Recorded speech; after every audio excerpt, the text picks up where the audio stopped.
The CBS Radio Mystery Theater presents...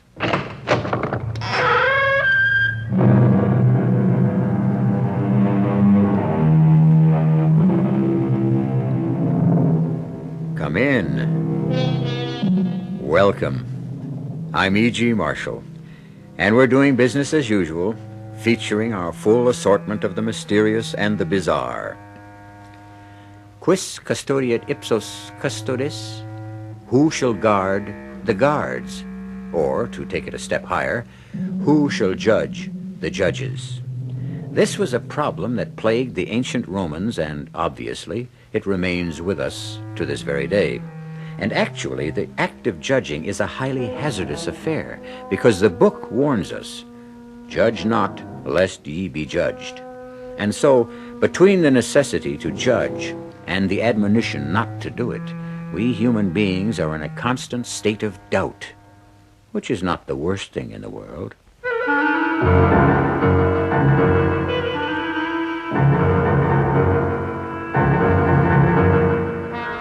Our mystery drama, It's Murder, Mr. Lincoln, was written especially for the Mystery Theater by Sam Dan and stars Keir Dullea.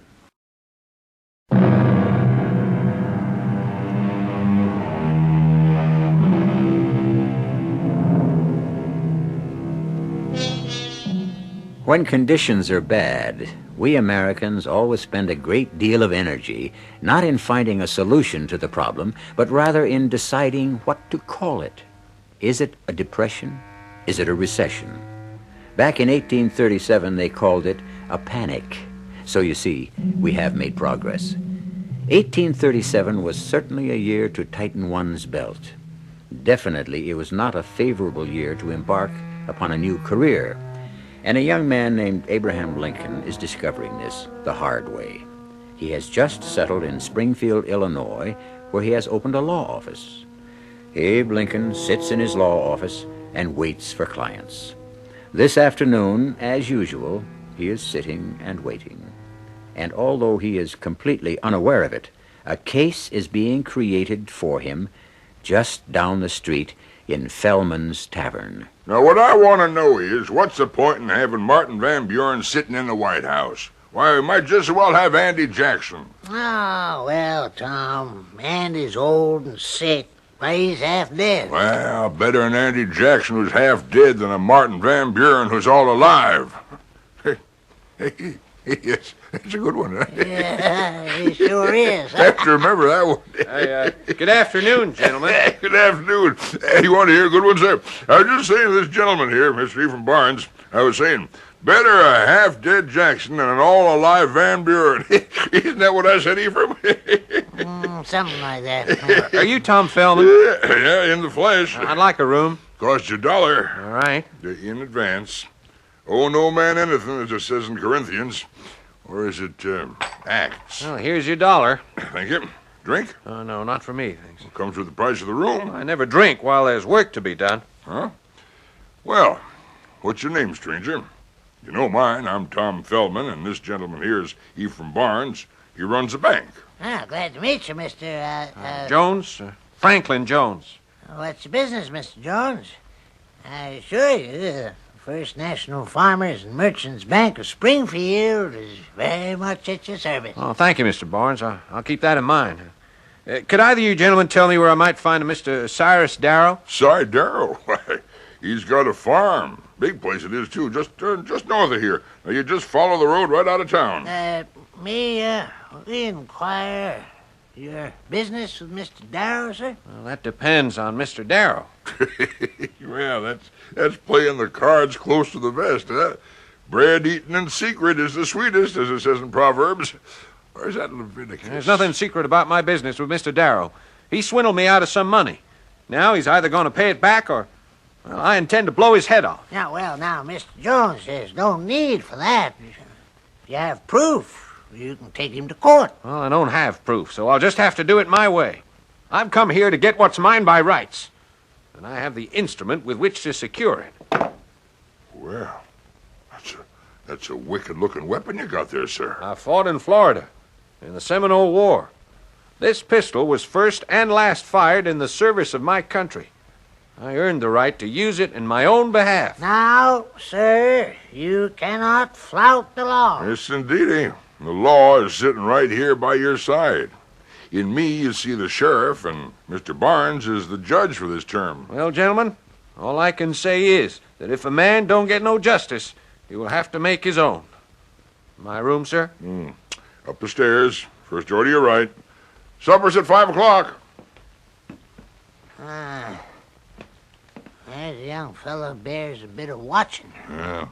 I pity him if he goes up against old man Darrell. Cyrus will just chew him up and spit him out. Wicked-looking pistol, that. You know, I'm not a wagering man, Ephraim, but if it was, I'd lay my money on Cyrus Darrell. Poor fella. Seems kind of young to die after surviving an Indian war and all.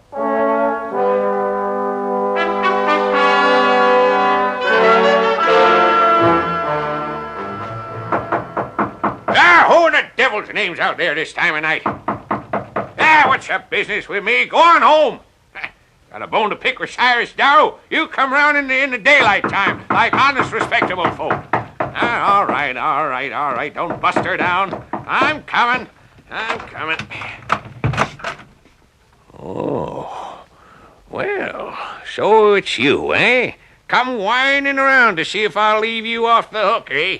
Well, you can hang there and squirm till I'm good and ready to... You think that pistol can scare me, eh? You ain't man enough to... Come on now, hand it over before I make you chew it up. You yellow-bellied...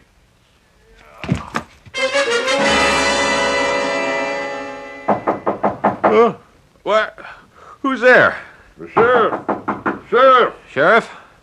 That's right. Open up in the name of the law. All right.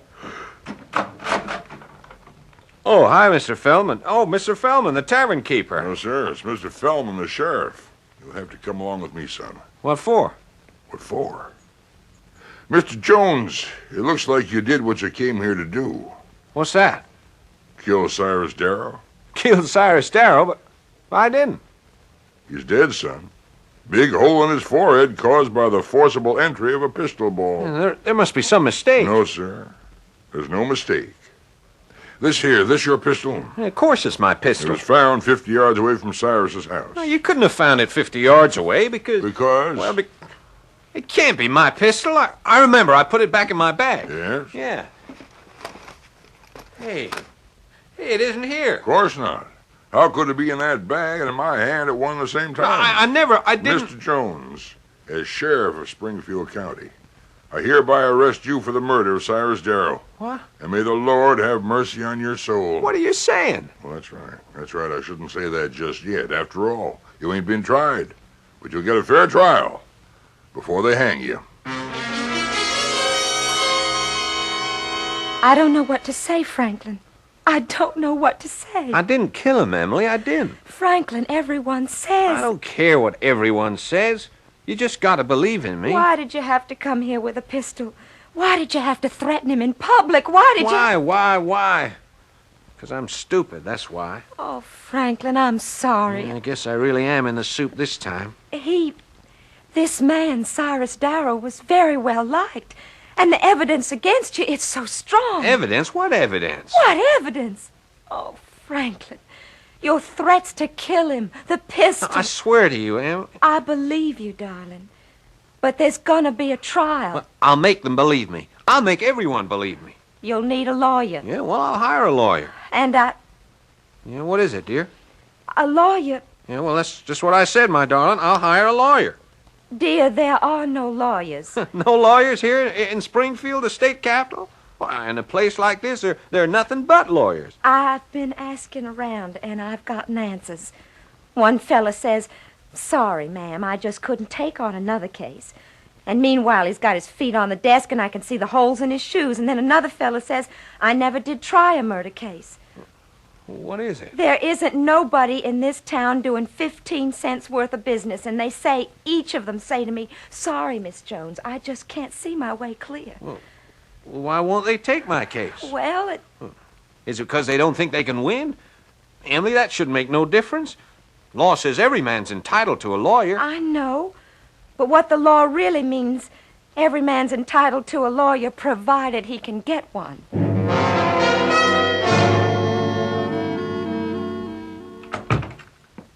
Yes, ma'am? Are you Judge Barnes? Well, here in the bank this week, I'm Mr. Barnes. I don't start being Judge Barnes till next week. Now, whom do I have the pleasure of addressing? My name is Jones. Emily Jones. Mrs. Franklin Jones. Oh, Judge, my husband can't find himself a lawyer. well, surely, Miss Barnes, in all of Springfield, there must be somebody who Don't mind ruining his reputation? Now, Miss Barnes, lawyers don't see things that way at all. Then how does it happen no lawyer's willing to defend my husband? Well, it's a busy time. How busy? Look at your bank. Ain't a soul in here except you and me. Yeah, well, Well, what, sir? People going broke left and right, nothing being brought in or sold, no contracts to draw up. What are all these lawyers doing? Well, I'm sure if you look around... I looked. I looked everywhere. And everybody's turned me down. Everybody? Everybody. Ah. Have you spoken to a man named Lincoln? Abe Lincoln? Abe Lincoln? No, the names ain't familiar. Well, why don't you give Abe a try? He's the kind of lawyer who'll take any case he can get. Well, I must say, Judge, that don't sound like a very enthusiastic recommendation. Well, ma'am, it's the only recommendation I can give you.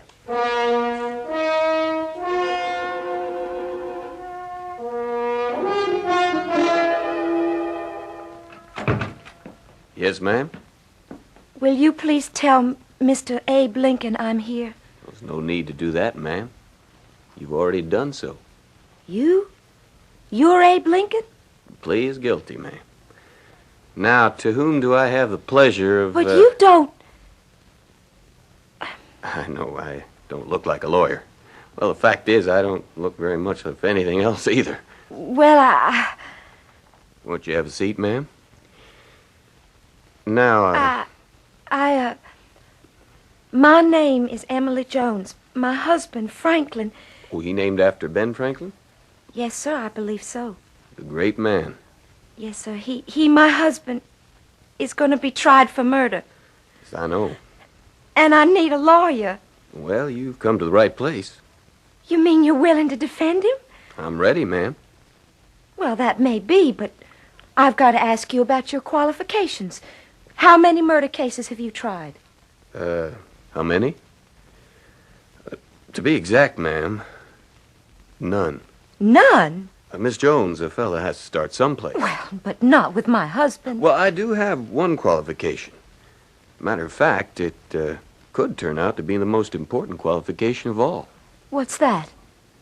I'm the only lawyer in town willing to take the case.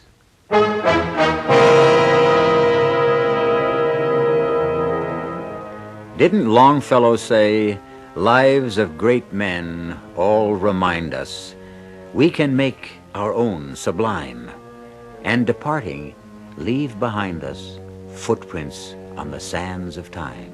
Yes, he did. However, what we should realize about the lives of great men is the fact that most of them weren't always great. Can you imagine being unhappy to have Abraham Lincoln as your lawyer? I'll return shortly with Act Two.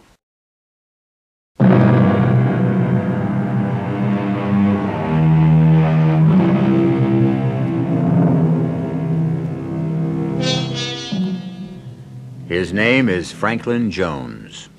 Right now, he is in the jailhouse in Springfield, Illinois, in the early autumn of the year 1837. He is accused of murder. His prospects are bleak. The betting is better than 10-1. He'll feel a rope around his neck before the month is out. The odds have not been lowered by the fact that his lawyer is a young man named Abe Lincoln. And who was in the tavern when you came in? Mr. Fellman, Mr. Barnes. No one else? No one else. I asked if they knew where I could find Mr. Cyrus Darrow, and they asked why, and I told them. couldn't you tell them that it was your own affair? Well, I didn't. Oh, you always have to be bragging about something, no matter how many times I tell them. Please, Emily. Mr. Lincoln here ain't interested in our personal business. Oh, but I am. You are? Why? Because you never can tell what might be important. All that's important is to keep the rope away from Franklin's neck. Well, that's exactly what we're trying to do, Miss Jones. Now, Frank, you came here night before last from Valley Junction. That's right. We just started farming. Miss Jones, I'd appreciate it if we'd let Frank answer. Well, I can give you the facts fast and clear. I know, ma'am, but, well, Frank's going to need practice. He'll be the one that has to answer at the trial. So, Frank, you came here the other night. You engaged a room. You stated your business to Mr. Fellman and to Mr. Barnes. Like a fool. Yes, sir, that's right. And you showed them the pistol. Why? Well, the pistol was a present to my dad from General William Henry Harrison. Dad was with Harrison at the Tippecanoe. You see? He wanted to brag about it. Mr. Fellman and Mr. Barnes, well, they weren't easy fellas to talk to.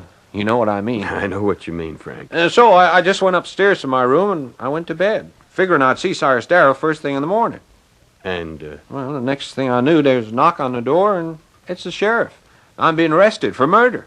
and at no time during the night did you arise from your bed and go forth to Mr. Darrow's place and shoot him? I did not shoot him.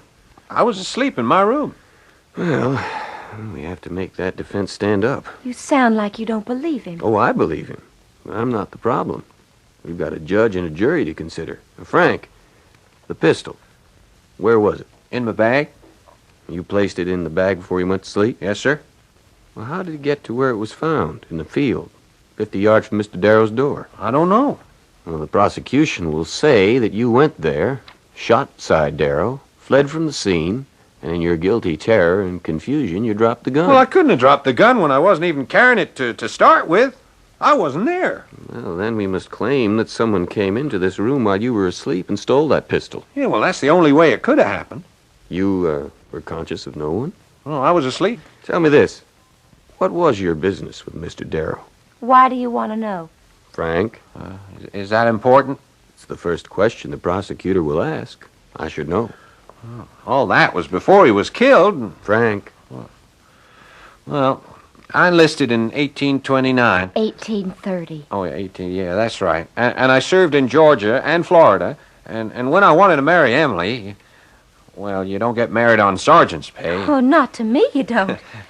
Anyway, there was this fella in the company, first platoon he was, a funny little fella, fat and baldy, you know, but smart. He was a Frenchman or a German or something like that. He spoke funny. You know, the Army's full of all kinds of foreigners. Well, they had to run here because they're having all kinds of revolutions in Europe. Will you get to the point? Now, why should Mr. Lincoln care beans about them revolutions in Europe? Yeah, well, his name was Fuller, and he knew all about plants and flowers, you know, and he said, Jonesy, some of these varieties could grow very well up north if... yeah? If what? Yeah, well, I never did find out. You see, he and I were going into business, and we collected boxes and boxes of various seeds, and we was going to sell them to farmers up this way, where I was well known. That is, I knew some people. And since Cyrus Darrow was one of the biggest farmers in this parts, well, we wrote to him. And he wrote back offering to buy a special kind of feed grass. Yeah, we sent him $30 worth, and he never did pay up. So we wrote and we asked him for our money. And he sent back an answer saying he'd be hanged if he'd pay a cent for some sticky Georgia thistles. What was that man talking about anyway? Well, I don't know. I could have made a mistake and not cleaned out the seed like Fulda said you had to do. Well, he invited me to come up and look at his brand new thistle patch, and also give him the opportunity to wring my neck at one and the same time. And I said, Frank, you go up there and you get your money. Well, did I know he was going to take a gun? And at no time, then, did you visit Darrow's farm? No, sir, he did not. He was nowhere near that place. Frank? No, sir. As far as you know, it could, that is, the seed you sold him, could very well have been thistle, or burrs, or whatever. Well, supposing they was. What does this have to do with the killing of Cyrus Darrow? You weren't up there, Frank? Well, I said I wasn't. Well, I'd better be getting along. Where are you off to? I think I'll ride up to Darrow Farm. Whatever for? I might learn something. What's to learn? The man's been murdered. We know that. Well, I might find some evidence. What kind? I have no idea, but I have to look. You mean you're gonna look for something and you don't know what? Yes, I suppose you could put it that way. What was that, Miss Jones? Nothing. Just,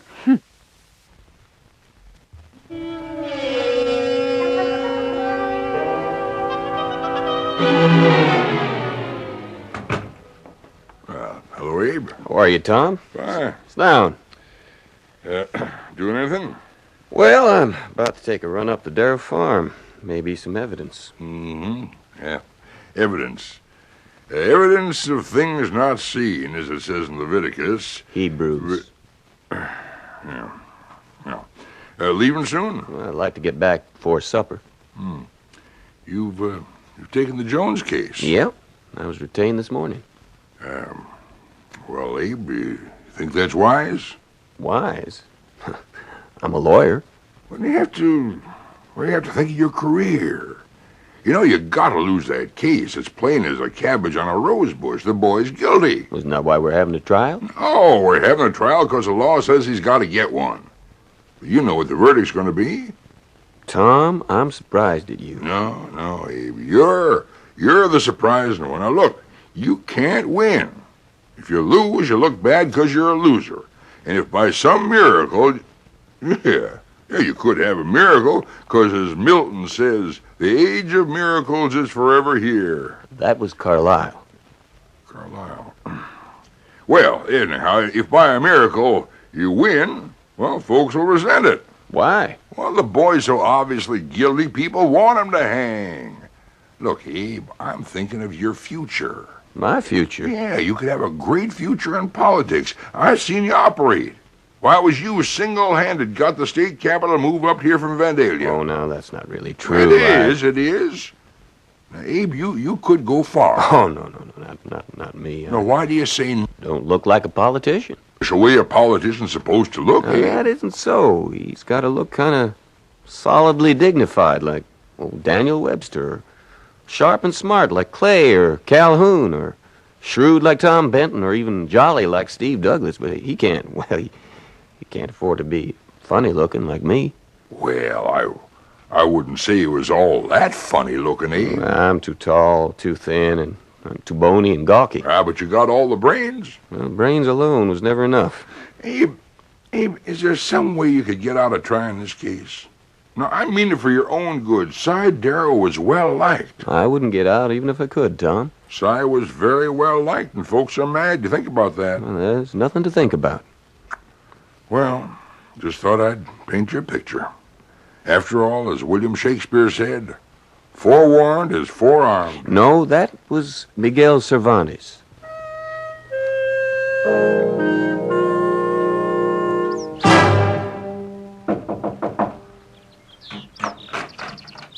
Wow. Hello there, Abe. Good day, Mr. Bennett. What brings you out here, Abe? Oh, I thought I'd come out here and look. For what? Oh, for anything I could find. I saw someone moving around in the house. Turns out to be you. Well, I was his lawyer. I'm just getting his papers put together. Well, come in. Look around, if you like. Thank you, Mr. Bennett. Right here in the doorway is where he fell. I found the body, in the morning. I'd come by to go over some contracts. There he was, dead. You going through his papers?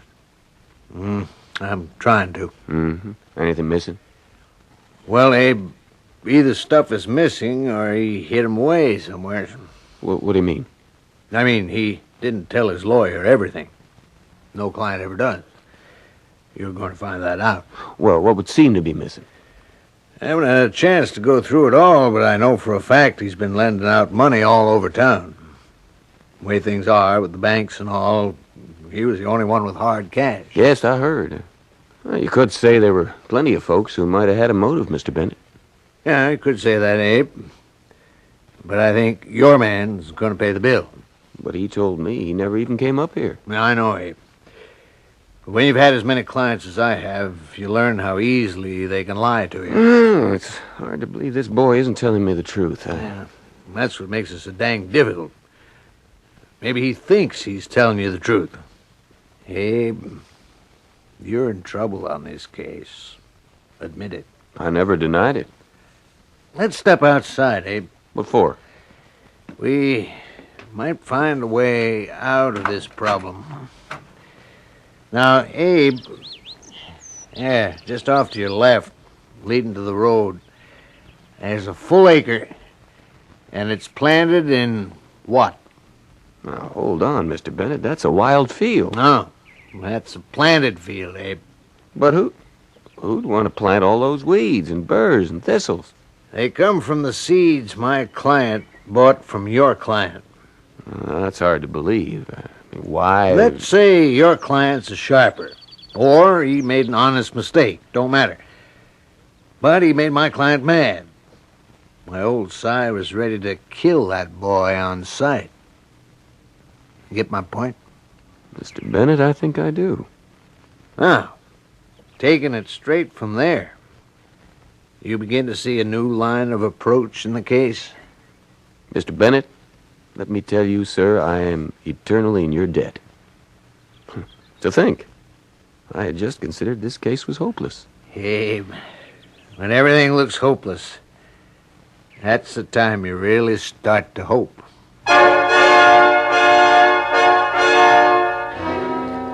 And, of course, that was a lesson that Abe Lincoln never forgot. Certainly in the years to come, he would be faced with more apparently hopeless situations than almost any other president. But our concern is with the case in hand. And what is the light that has suddenly dawned? Well, that will all be made visible when I return in just a few moments with Act 3.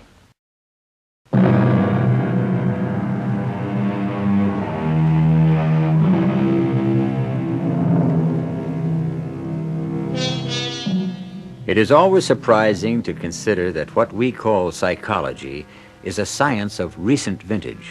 We speak so easily of things like the split personality, the other self, the protective falsehood, without realizing that these terms would be unintelligible to people who lived even 100 years ago.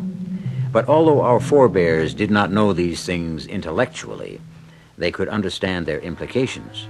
After all, Sigmund Freud was only 10 years old when Abe Lincoln died, yet Lincoln already sensed a great deal of what Freud was to discover. No, Mr. Lincoln, he don't lie to me. That's one thing he don't do. He don't lie to me. Emily, maybe he has no choice. What do you mean? Well, maybe he's afraid he'd lose you if you knew he was a murderer. What would you do if he confessed? What would I do? Would you leave him? Well, You see? Oh, I'd raise up a storm, I guess. I'd holler and rip, but afterward, well, I'd stand by him. Well, then you must convince him of that. But will it save him? At least it's a defense. I could plead it. This way, all I'm doing is begging the mercy of the court. But will it work? Self-defense always gives a man a chance. How much of a chance?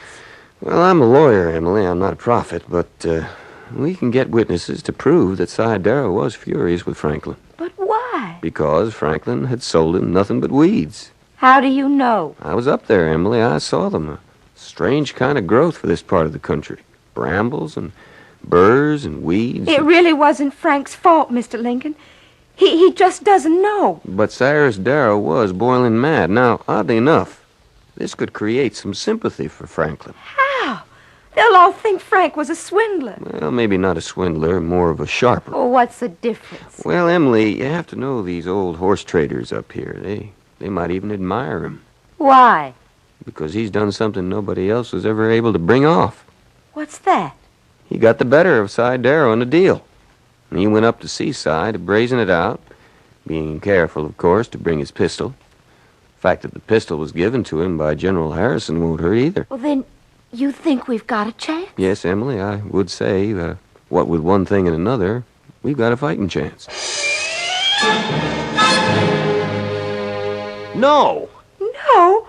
What do you mean, no? You heard, Emily. I said no. But Mr. Lincoln just explained. I know what Mr. Lincoln just explained. Don't you understand? If you don't plead self-defense, you're sure to hang. Well, I ain't gonna do it. Why? I told you once. I told you 1,000 times. I wasn't there. What, Frank? I didn't kill him. I give up.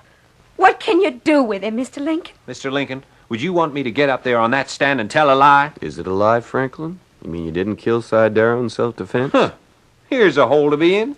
A man's wife won't believe him. His lawyer won't believe him. Frank, we only Franklin, I can only plead the defense my client gives me.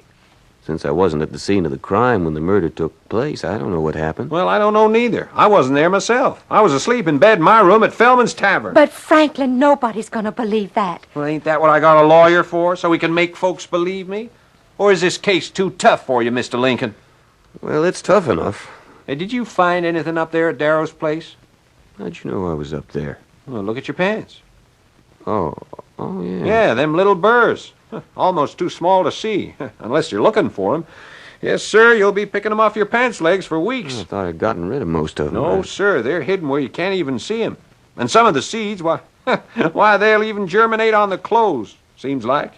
You better boil those pants. Well, thank you. I guess Darrow was right, Emily. We did sell him weeds. I didn't mean to, Mr. Lincoln. It's just that Corporal Fulda would have known what to do. He said you had to wash the seed in something called alkali. I don't even know what it is. What are you going to do now, Mr. Lincoln? Tell me, who else was in the tavern when you came in? Well, I told you, just Mr. Fellman and Mr. Barnes. Nobody else? No, sir. You positive? I'll swear to it.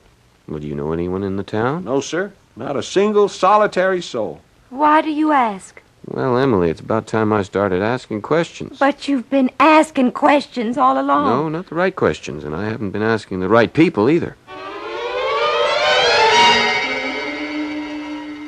Well, Abe, I can only tell you the boy insists on having a rope put around his neck. Well, he refuses to plead self-defense. In my opinion, he'd rather die having his wife think he's not a murderer. I believe him. It can be a dangerous business when you start believing clients. It can even be a more dangerous business when you don't.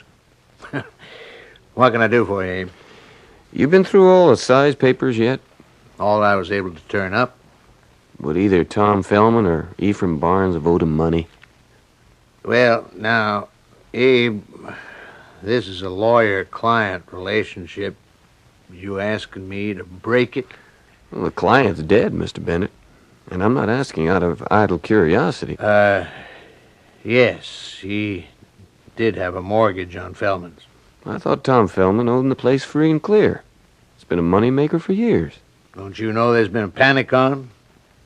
There ain't a nickel's worth of cash to be had. Well, why would Tom Fellman go to Cy Darrow when he could get money at bank rates from his good friend Ephraim Barnes? Banks don't have it either, Abe. Did you find any papers for either Tom or Ephraim? What are you trying to say, Abe? I'm just asking, Mr. Bennett. To answer your question, no. There was no papers for either one of them. And yet, they both owed him money. I'm reasonably sure of it, Abe. Well, thank you, Mr. Bennett.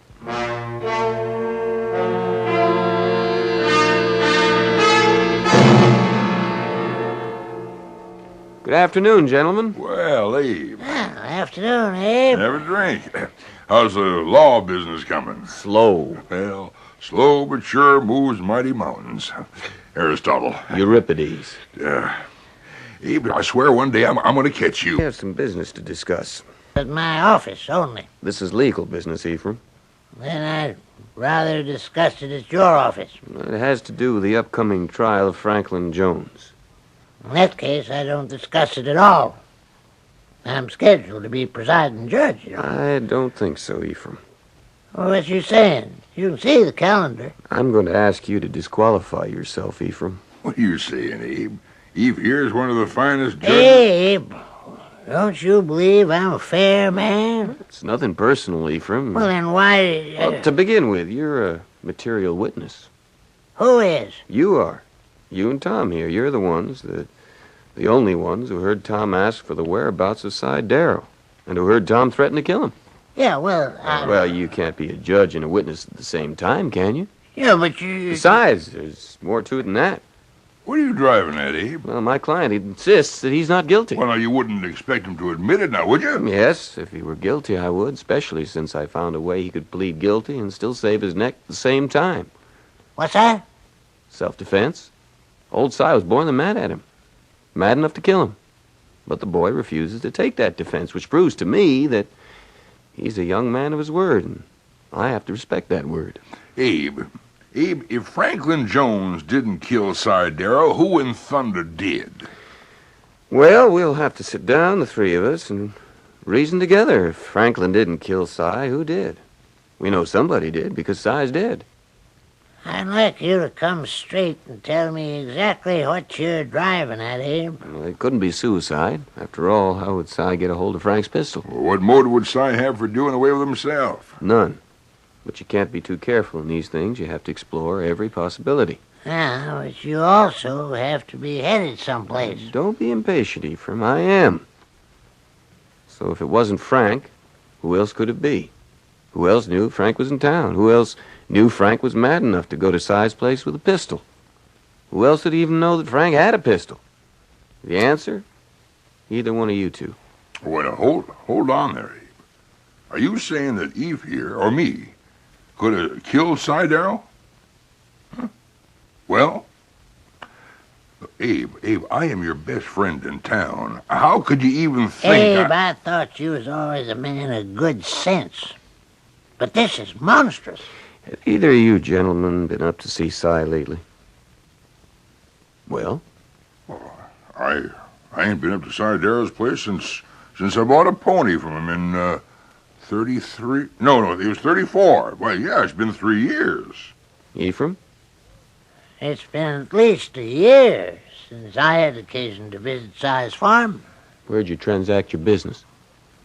Whatever business we would transact, we would do at the bank. Gentlemen, one of you two is lying. Hey, now look here. Now, you want to be careful now, Abe. Friendship only excuses just so much. Let me borrow that chair. Now, I'm going to put my foot up on the seat of it. What for? Oh, come on, let's humor him. He's mad. You'll notice that the lower part of my trouser leg is covered with very tiny little sticky burrs. Yeah, so? So these are typical of a growth that occurs only in northern Florida or southern Georgia. You can't find them anywhere else in the country except at Cy Darrow's farm. Well, now, what's that got to do with the price of tea in China? They grew from seeds sold to Darrow by mistake, by Franklin Jones. I still don't see what you're driving at. I was up there just before. That's how they got all over my pants leg. Now, will each of you gentlemen please place his foot up on the chair? I'll be hanged if I do. Is that a prophecy, Ephraim? Eve, them little burrs, them sticky little burrs. You got 'em on your... Ephraim, if you wasn't up at the Darrow place, how'd them little burrs get all over your pants?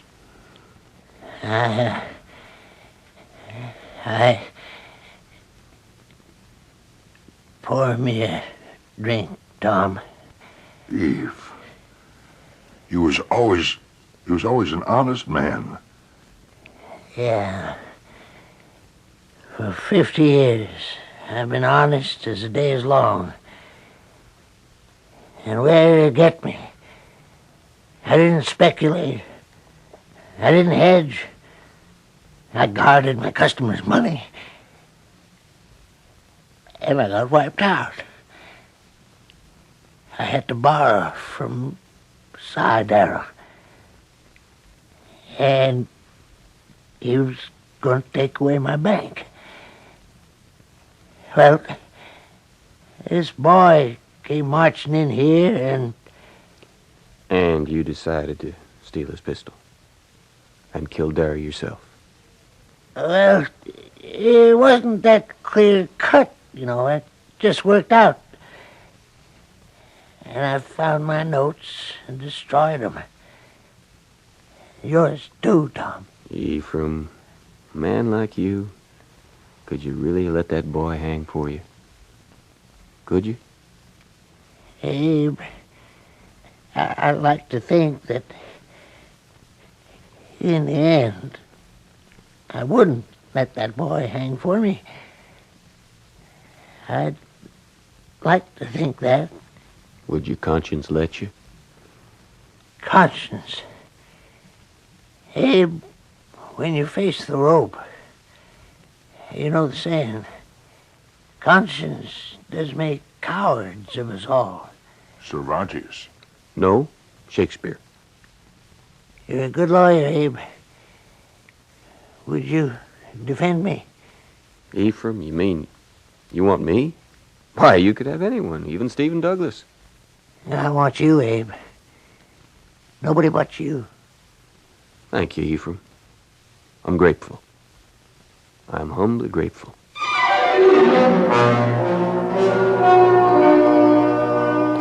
Well, the case went to trial with a new judge and a new defendant. And the young lawyer Abe Lincoln argued ably and well. And the result was a hung jury. But, as Abe Lincoln said afterwards, better a hung jury than a hung client. I shall return shortly.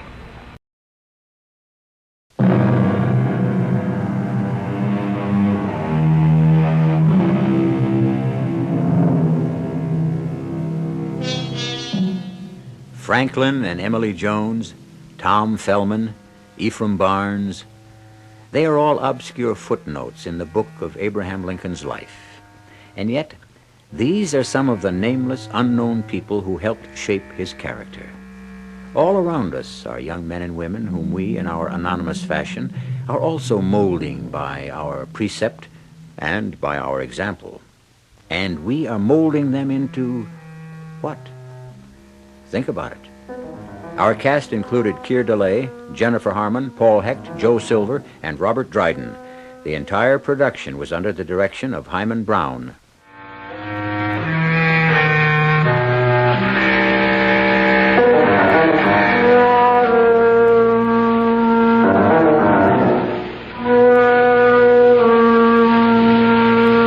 This is E.G. Marshall inviting you to return to our Mystery Theater for another adventure in the macabre. Until next time, pleasant dreams.